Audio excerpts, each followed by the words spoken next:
jaa ngeen jëf sama gars yi di leen nuyu di leen ziar li xew nag ci mbirum Sénat ñun ñëpp ko gisandoo li muy tekki mooy arbitre bu doon arbitré 90 minutes su match ñu dem ba 75 minutes ñu remplacer ko indi beneen arbitre wax dëgg yàlla nag ku dul naa fekk xam ne nag lii nag tey na xel te lii nag Ousmane Sonko rek lañ bañ mu bokk moo waral précipitation bi yëpp auprès campagne pré-électorale nga siy changé ay njiital institution mais lii pour lan la lan moo waral lii yëpp yéen lan ngeen def ba tiit non vraiment nag man lii nag moom mooy bëgg a jaaxal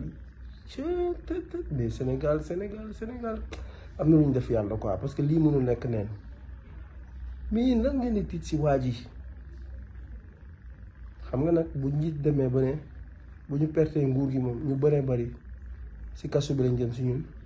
y'a problème vraiment Sénégal dëkk bu doy waar la te ñoom ñi nga xamante ne ñoo yor nguur gi fii lañ doon génn naan non Sonko na respecté justice moom njiital réew mi fii la taxaw ne justice lu mu tëral rek dinañ ko respecté dina si dem ba jeex mu ngi nii jox leen nit ki fiche ngeen bañ ba tëdd si suuf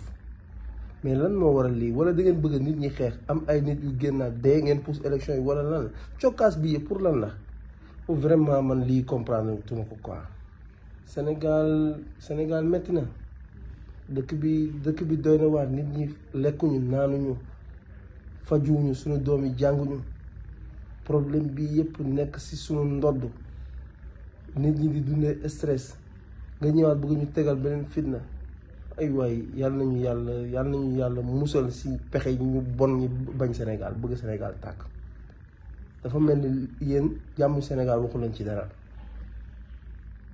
jàmm Sénégal dafa mel ni waxu leen ci dara sunu ay avenir génération barki Demba Ndiaye fii la ñu tëj université bi ubbi làmb ji ñu yéen dafa mel ni daal dëkk bi nekk ci guuta mooy seen njariñ quoi nit ñi di nekk ci souffrance daal dafa mel ni loolu leen di dundal vraiment nag lii nag wane na ni wax dëgg yàlla ñemewu leen Ousmane Sonko doy na waar Sénégal métti na